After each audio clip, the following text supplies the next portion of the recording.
Tervetuloa varustamoon. Me elämme merkillistä aikaa. Toisaalta koko maailma elää yhä kasvavien pelkojen ja uhkien keskellä.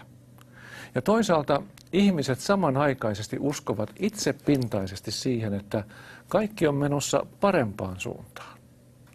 Että ihminen kehittyy, että kaikki ongelmat saadaan ratkaistua, että elintaso nousee, että sairaudet paranee, että elinikä kasvaa ja että ilmasto puhdistuu ja niin edelleen. Luottamus jatkuvaan kasvuun ei tunnu sammuvan edes kovimpien lama-aikojen pyörteissä. Mistä tämä optimismi oikein saa voimansa? Miksei horju? Vaikka kaikki näyttää kuitenkin menevän ihan pieleen. Näyttöä on hirveän vähän. Yksi kaikkein merkittävin jatkuvan kasvuajattelun ja optimismin moottoreista on vanha tuttu kehitysoppi. Meille kaikille on toistettu koko pitkän koulutiemme ajan, että koko ihmiskunta on kehittynyt alkukantaisesta molekyylimassasta vuosimiljoonien aikana tähän ja kehittyy edelleen. Ja jos jotakin asiaa toistetaan tarpeeksi kauan, niin siitä tulee totta, vaikka todisteet kuinka puuttuisivat. Evoluutioteoria on myös yksi suurimmista syistä siihen, että ihmiset, varsinkin nuoret, hylkäävät kristillisen uskon. Kehitysteoria tarjoaa mukavalta tuntuvan vaihtoehdon Jumalalle, jonka edessä me muuten olisimme vastuussa. Apostoli Paavali kirjoitti tessalonikalaiselle seurakunnalle näin. Ja sen tähden Jumala lähettää heille väkevän eksytyksen niin, että he uskovat valheen, että kaikki ne tuomittaisiin, jotka eivät ole uskoneet totuutta, vaan ovat mielistyneet vääryyteen. 2. Tessalonikalaiskirja. Tässä Raamatun kohdassa Paavali ennustaa lopun aikana, ennen Jeesuksen paluuta, maailman joutuvan väkevän eksytyksen valtaan. Niin väkevän, että edes tosiasiat ei sitä horjuta, vaikka kuinka tosiasioita löytyisi. Mä uskon Paavalin ennustaneen tässä meidän ajastamme ja tuosta valheesta, joka kulkee jatkuvan kehityksen nimellä. Me kysytään tässä 6-osaisessa sarjassa Muna vai kana? Luotiinko maailma hyväksi ja täydelliseksi vai syntyikö se vähitellen kehittyväksi? Mistä on tullut ongelmat? Miten on mahdollista, että me näytämme menevän ihan väärään suuntaan, vaikka me uskomme menevämme toiseen suuntaan? Se, mitä me vastaamme tuohon kysymykseen, vaikuttaa meidän elämämme yllättävän paljon. Oliko alussa muna vai oliko kana? Mitä sanoo Raamattu? Raamattu vastaa tähän kysymykseen, että kana. Jumala sanoi alussa näin.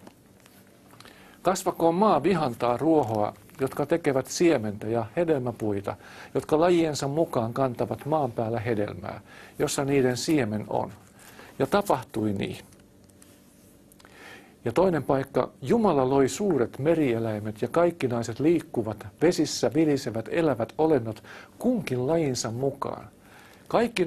Kaikkinaiset siivekkäät linnut kunkin lajinsa mukaan. Ja Jumala näki, että se oli hyvä. Ja Jumala siunasi ne sanoen, olkaa hedelmälliset ja lisääntykää ja täyttäkää meren vedet ja linnut lisääntykööt maan päällä. Ja Jumala katsoi kaikkea, mitä hän oli tehnyt, ja katso, se oli sangen hyvä. Kyllä tuli hyvä. Raamattu siis vastaa tuohon meidän sarjamme otsikkoon, muna vai kananotta kana.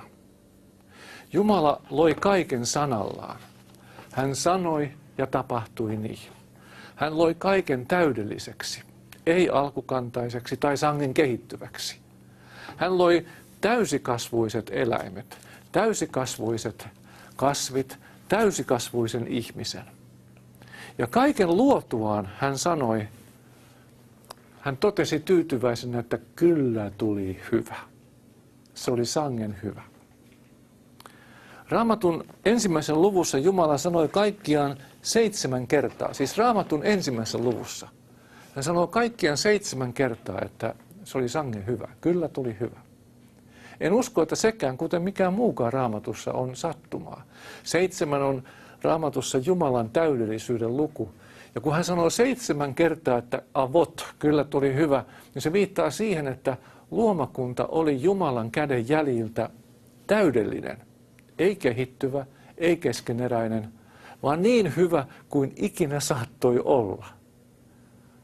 Mutta kun me katsomme maailmamme tänään, niin me nähdään siinä paljon turmelusta ja epäjärjestystä ja hajoamista ja kuolemaa ja sairautta ja rappeutumista.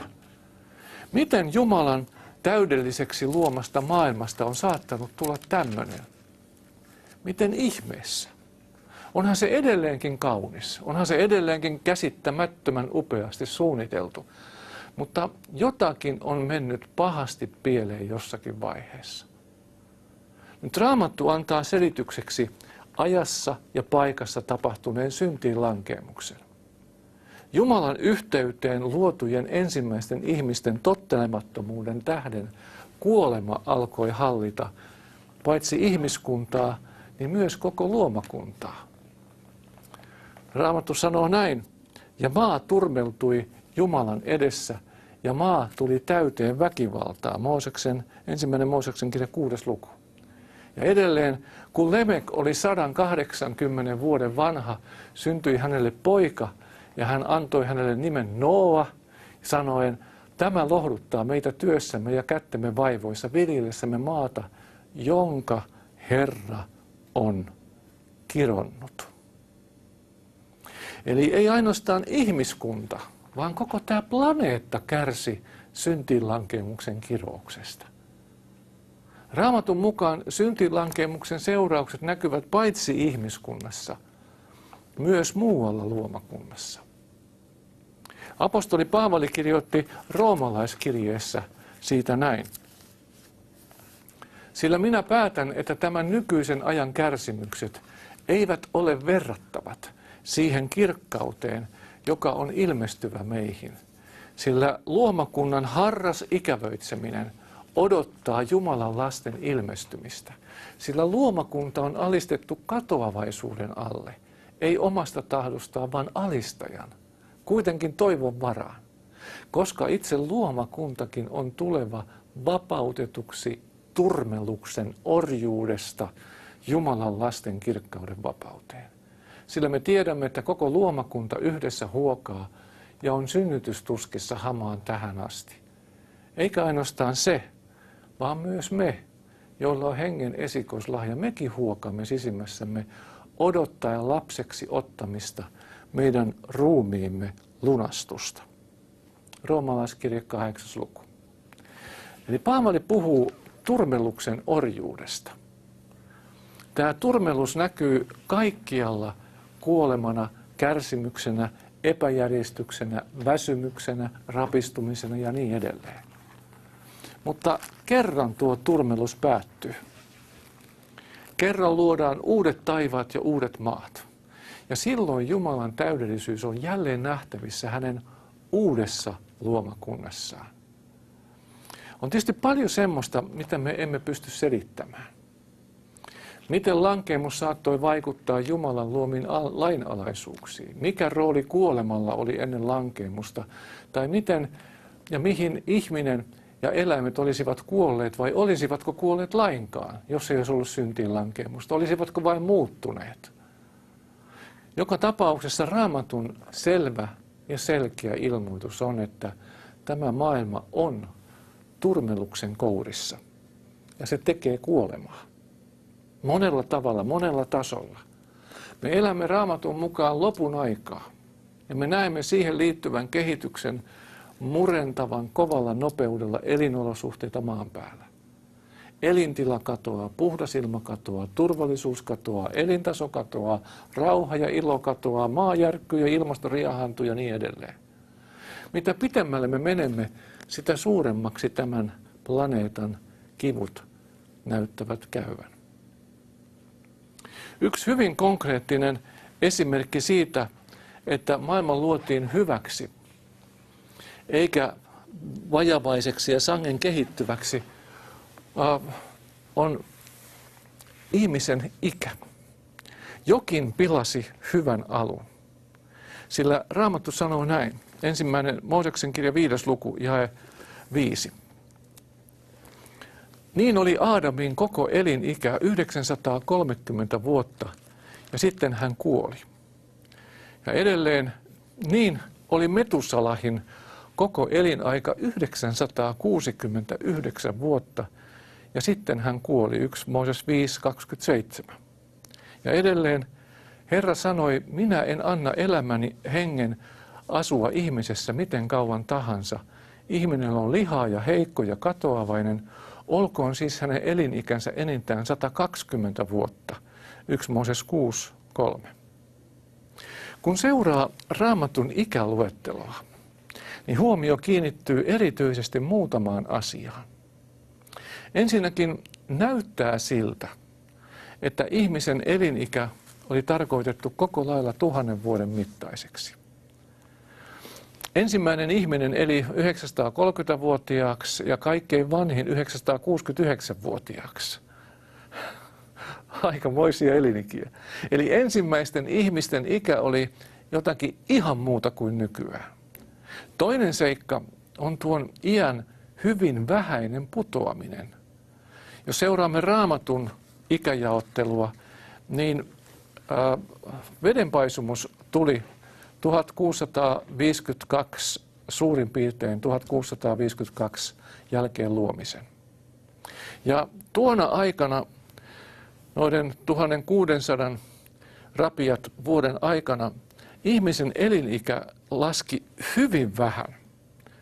Se näyttää olleen, tai se näyttää siltä, että se on tarkoitettu olemaan 1000 vuotta, mutta se rupesi laskemaan hyvin vähän niin, että Aadam oli 930, Seet 912, Eenos 905, Keenan 910, Mehalel 895, Jered 962, Haanok 365, hän otettiin kesken kaiken pois, Metusala 696, Lemek 777, Noa 950.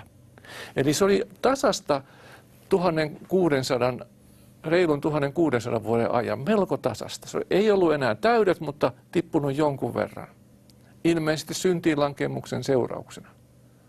Mutta sitten, noin 2349 Raamatun ajatusta seuraten ennen Kristusta, eli 1600 rapiat jälkeen luomisen, vedenpaisumuksen jälkeen muutamassa 100 vuodessa elinikä putosi romahtamalla. Kun se aikaisemmin oli mennyt tällä tavalla, 1600 rapiat vuotta, niin 300–600 vuodessa se romahti tällä tavalla.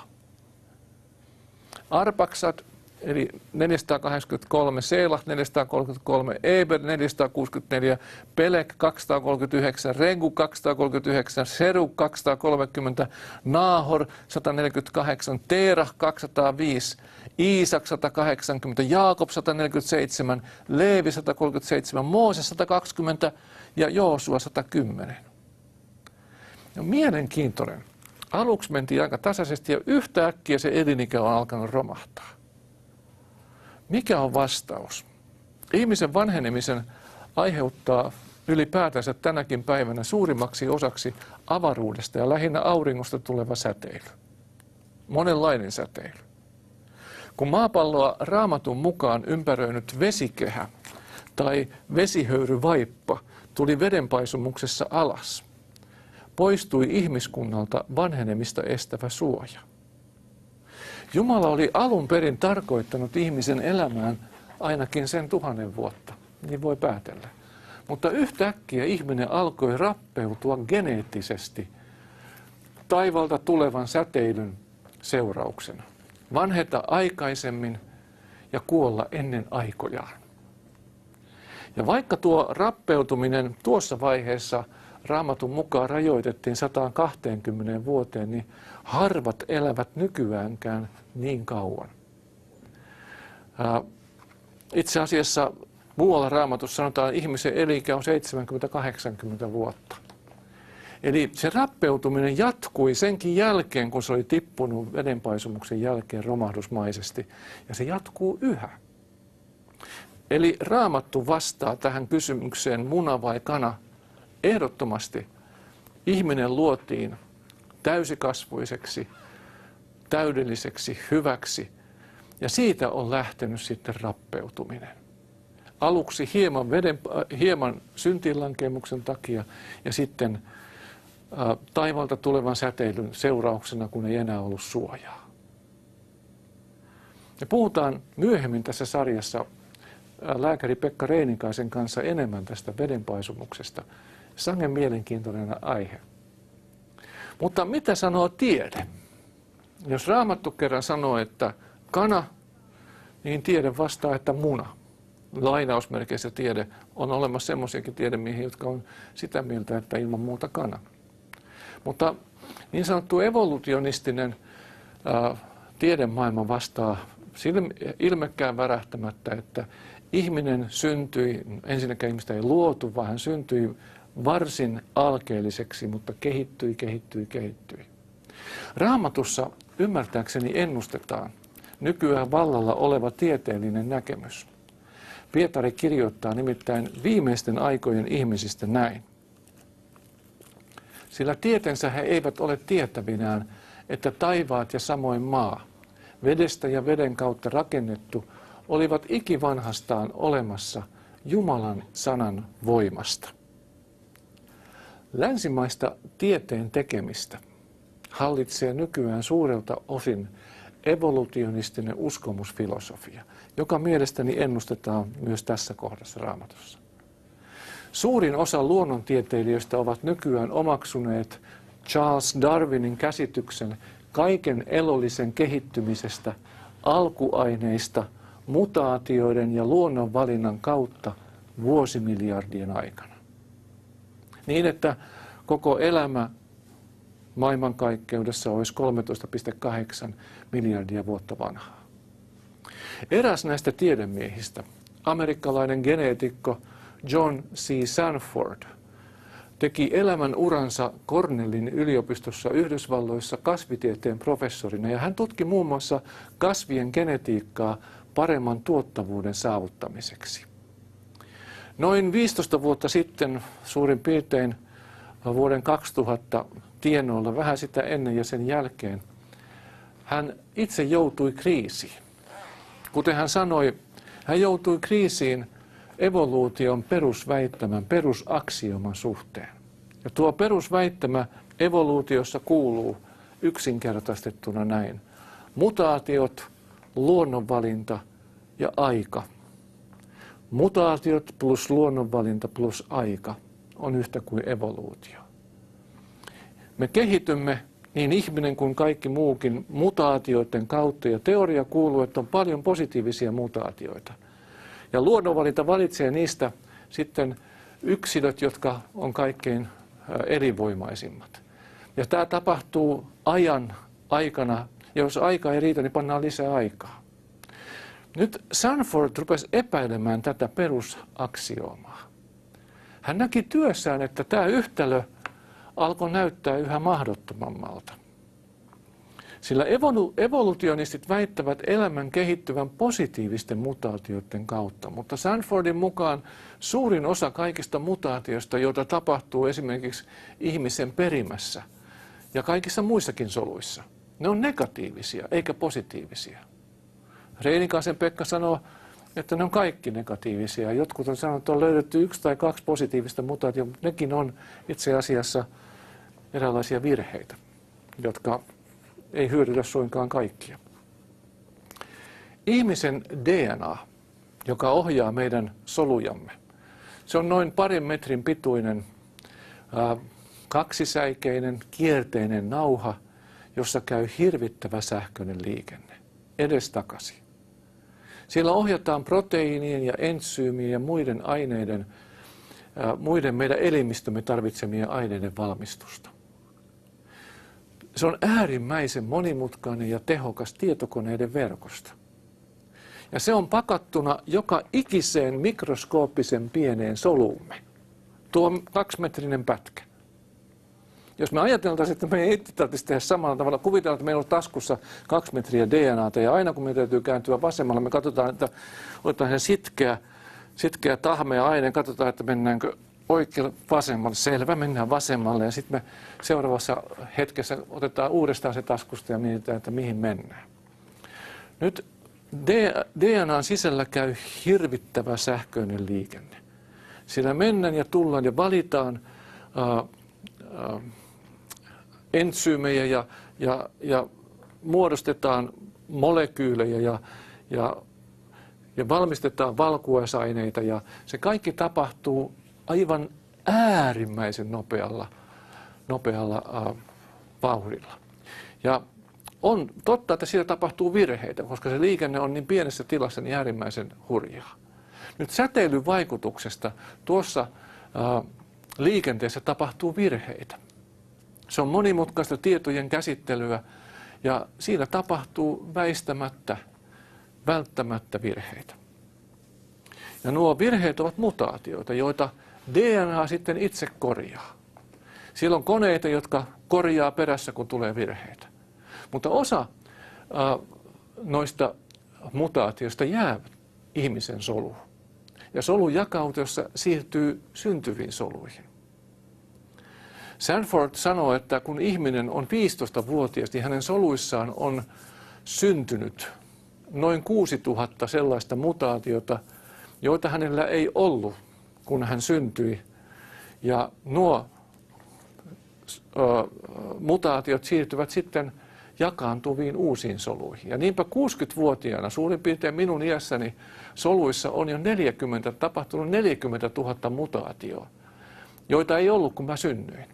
Ja se näkyy myös esimerkiksi mun ihossani sen kimmoisuutena tai lähinnä sen kimmoisuuden puutteena. Juuri pääasiassa säteilystä johtuva mutaatiot on minun ikääntymiseni ja minun lopulta kuolemiseni pääasiallisin syy. Reinikaisen Pekka lisää siihen mielellään myös tupakan polton ja alkoholin ja ravinnon huonot elämäntavat. Lisää tästä aiheesta löytyy esimerkiksi especial.tv sivustolla. Siellä on Ryttylässä pidetty luominen ja evoluutio viikonloppuja. Jos vaan suinkin pystyt koneella käymään, niin me ihmeessä käymään. Se on mielenkiintoinen, valtava paketti, mikä sieltä löytyy. Yksi luonnontieteellisiä peruslakeja on entropian laki, lämpödynamiikan toinen peruslaki. Ja sen mukaan järjestys hajoaa, energia häviää, informaatio korruptoituu. Ja tämä näkyy joka ikisessä solussamme, koko ihmisessä ja koko luomakunnassa. Jos siis pelkästään yhtä aluetta ihmisen perimää tarkasteltaessa joutuu näkemään sen, että kehitys vie alas, ei ylös, niin valtavan monella muullakin alueella. Evoluutio, elämän kehittyminen alkukantaisesta monimutkaiseksi sattuma- ja luonnonvalinnan avulla on täydellinen mahdottomuus. Nykyään puhutaan paljon ihmisen keskimääräisen eliniän lisääntymisestä. Monet ovat sitä mieltä, että ihmisen elinikä kasvaa, mutta otetaan pois silmälasit, otetaan pois kuulokojeet, otetaan pois tekohampaat, otetaan pois tekonivelet, otetaan sydämen tahdistin, otetaan pois penisilliini, allergialääkkeet, sydänlääkkeet ja kaikki muut lääkkeet ja otetaan pois jääkaappi, joka paransi huomattavasti ihmisen ravintoa, kun se keksittiin. Jos otetaan nämä kaikki pois, niin ihmisen elinikä on keskimäärin 40 vuotta.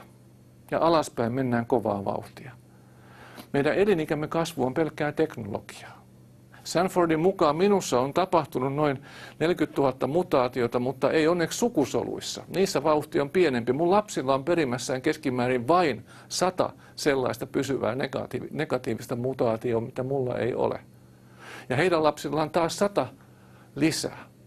Ja mun vanhemmilla oli 100 vähemmän kuin mulla. Mutta sekin on ihmispopulaation kannalta huono juttu. Meidän perimämme rappeutuu kaiken aikaa. Geneettiset sairaudet lisääntyvät. Ja itse asiassa me olemme perimässämme tapahtuvan entropian, hajoamisen takia kovaa vauhtia matkalla kohti ihmissuvun sukupuuttoa. Ihmispopulaatio degeneroituu 1-5% sukupolvessa. Muutama vuosikymmen sitten laskettiin, että maailma hukkuu ylikansoitukseen, mutta nyt noita ennusteita on jouduttu uusimaan. Se ei olekaan meidän suurin uhkamme, koska syntyvyys hidastuu pelkästään geneettisistä syistä. Ja Sanford teki ryhmineen monimutkaisen tietokoneohjelman, jolla laskettiin ihmiskunnan geneettisen kunnon rappeutuminen siltä pohjalta, että jokainen sukupolvi kantaa keskimäärin nuo 100 uutta mutaatioa perimässään. Ja hänen ryhmänsä tuli siihen tulokseen, kun laskettiin vajaat 200 sukupolvea taaksepäin, jonka verran Raamatun mukaan sukupolvia Nooasta meihin, saatiin tulokseksi ihan samanlainen käppyrä kuin tuo ihmisen eliniän putoamisen käyrä vedenpaisumuksen jälkeen. Saman tutkimuslinjan mukaan nämä perimän mutaatiot viittaa siihen, että ihminen on syntynyt ilman mutaatioita aikoinaan 6000 vuotta sitten. Ei ole sattumaa, että viimeisin geenitutkimus ja Raamatun kuvaukset viittaavat samaan.